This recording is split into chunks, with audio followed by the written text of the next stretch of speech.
Well, of course it's important to take because da'wah itself is an obligation on every living Muslim. I know a lot of people think, well, just scholars have to give da'wah or organizations have to give da'wah, but everybody has to give da'wah. So it's our obligation and it's part of the Shahadah, it's the fulfillment of the Shahadah, and that's why everyone has to take this course. Alright, I've been giving da'wah courses for about almost 10 years now.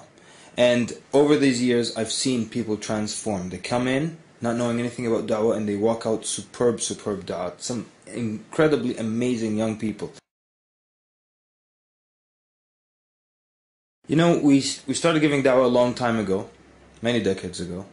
And we started the wrong way. So we went through years of doing it the wrong way. We went through years of doing it the harsh way, and then we started to learn new techniques, and then we started to develop better techniques and perfect the techniques.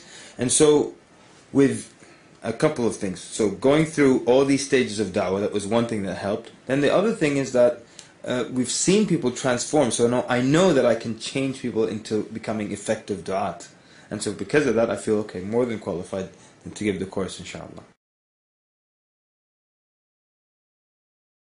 The course is designed to not be too theoretical, but it's very practical as well.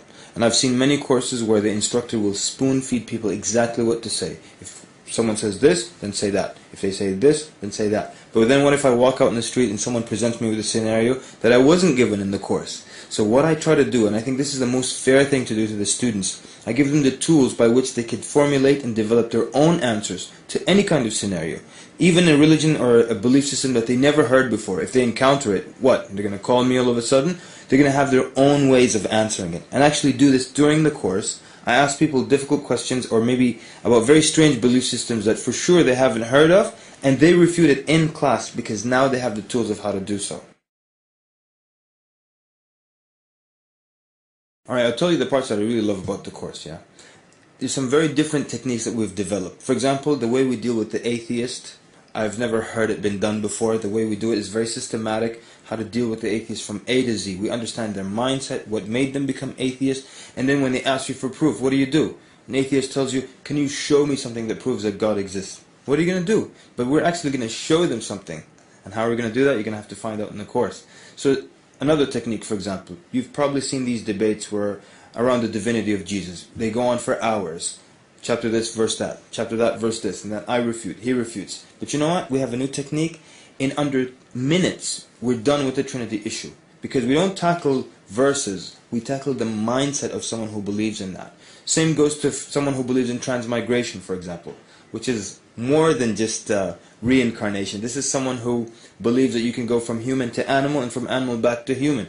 Very simple refutation. Very simple thing that we say to this type of person. So we tackle the mindset that they're in, more so than the little details. And I think that's one of the new things that we have in the course.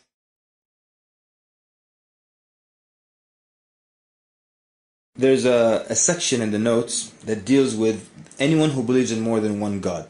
And I have many of my students who have just read this page to Hindus, and the people became Muslim. Because again, what it does, it doesn't go into details and refuting little arguments. It refutes the mindset. You know, if someone who believes in more than one God, there's something wrong with this mindset. So you tackle the mindset of the individual, and then you have your solution.